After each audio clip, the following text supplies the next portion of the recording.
Hello everyone, welcome to my channel বংরাই।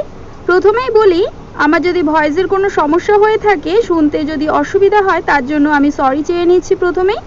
কারণ বাইরে প্রচণ্ড পরিমাণে বৃষ্টি হচ্ছে আর এই সময় আমি ভয়েস দিচ্ছি। তো আজকের রেসিপি হচ্ছে অত্যন্ত মুখরোচক এবং সবার প্রিয় এগরোল। তো আজ আমি বানাবো চিকেন এগরোল। আমি ঘরোয়া পদ্ধতিতে কিভাবে আমি চিকেন এগরোল বানিয়েছি ফার্স্ট টাইম, তো সেটাই তোমাদের সাথে শেয়ার করব। আমি এখানে ময়দাতে অল্প পরিমাণ নুন দিয়ে এরকম একটা ডো বানিয়ে নিয়েছি। তারপরে ক্যাপসিকাম আর পেঁয়াজ কুচিয়ে নিলাম। আর এখানে চিকেন নিয়েছি, কয়েক টুকরো বোনলেস চিকেন, সেটাকে এরকম ছোট ছোট পিস করে নিয়েছি। এবার এই চিকেনটাকে আমি ম্যারিনেট করব।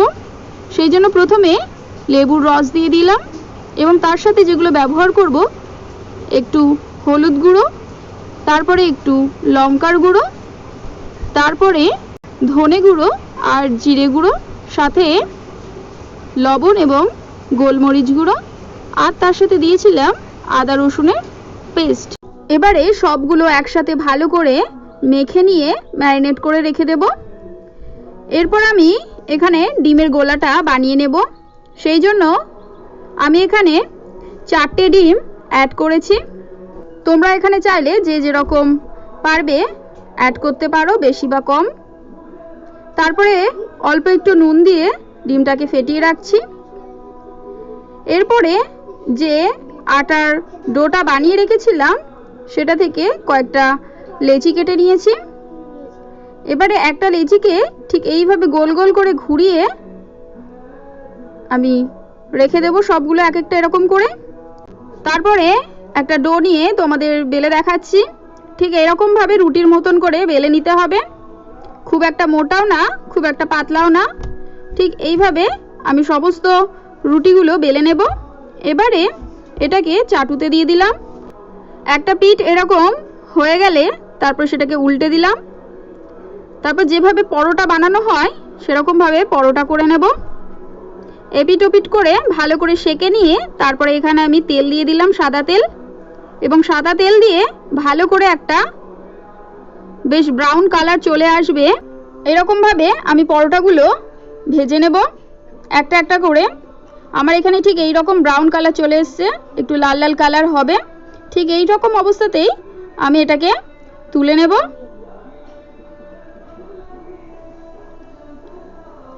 এরপরে আমি চিকেনটাকে বানিয়ে নেব। সেই জন্য প্রথমে কড়াইতে সাদা তেল দিয়ে দেব। সাদা তেল দিয়ে সেই ম্যারিনেট করা চিকেনগুলো আমি এখানে অ্যাড করে দিয়েছি।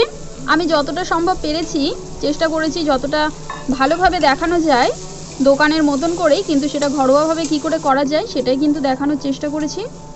চিকেনটা যখন সিদ্ধ হয়ে যাবে এরকমভাবে 5-7 মিনিট পর, তখন এরপর আমি এখানে কুচিয়ে রাখা পেঁয়াজ অ্যাড করব। তারপর তাতে দিয়ে দেব ক্যাপসিকাম কুচি।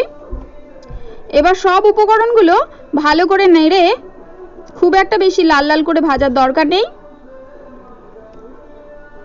ওই 2 থেকে 3 মিনিট মতন ভালো করে ভেজে নিয়ে একটু উপর দিয়ে নুন ছড়িয়ে দিলাম।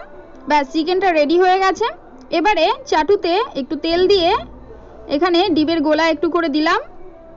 এবার ডিমের গোলাটা দিয়ে খুন্তির সাহায্যে চারিদিকে ছড়িয়ে নেব। আর যে ভেজে রাখা পরোটাগুলো করে রেখেছিলাম তার ভেতর থেকে একটা পরোটা নিয়ে এই ডিমের ওপরে এভাবে দিয়ে হাত দিয়ে প্রেস করতে পারো, বা খুন্তির সাহায্যে একটু প্রেস করে দিতে হবে। তারপরে এপিট ওপিট করে একটু সেঁকে নিব। এইভাবে সব পরোটাগুলো এক এক করে ভেজে নিয়ে এবারে একটা রোল বানানোর জন্য সাজিয়ে নিচ্ছি। প্রথমে পরোটা নিয়ে তারপরে যে চিকেনটা বানিয়ে রেখেছিলাম সেটা দিয়ে দিতে হবে। তারপরে উপর থেকে কাঁচা পেঁয়াজ কিছুটা কুচিয়ে রেখেছিলাম আলাদা করে, সেই কাঁচা পেঁয়াজ দিয়ে দিলাম। তারপরে এখানে একটু লেবুর রস দিয়ে দেব, পাতি লেবুর রস। তারপরে যে সস ব্যবহার করব, একটা হচ্ছে টমেটো কেচাপ আর একটা হচ্ছে গ্রিন চিলি সস। এবারে এটাকে বেশ এরকমভাবে রুটির মতন করে মুড়ে একটা কাগজের মধ্যে এটাকে আবার আরেকবার রোল করে দেব দোকানের মতন করে। ঘরেতেই যেহেতু বানানো হয়েছে তাই ঘরেতে এরকম সাদা কাগজ ছিল, আর নিচের দিকটা এরকমভাবে সিল করে দেব। ব্যাস, এভাবেই করে নিলে হয়ে যাবে রেডি ঘরোয়াভাবে চিকেন এগরোল। বাড়িতে ট্রাই করতে পারো এভাবে একবার হলেও, আর যদি ট্রাই করে থাকো তাহলে আমাকে অবশ্যই কমেন্ট করে জানাতে ভুলো না। আর ভালো লেগে থাকলে ভিডিওটা অবশ্যই লাইক কমেন্ট শেয়ার আর সাবস্ক্রাইব করে পাশে থেকো। ধন্যবাদ।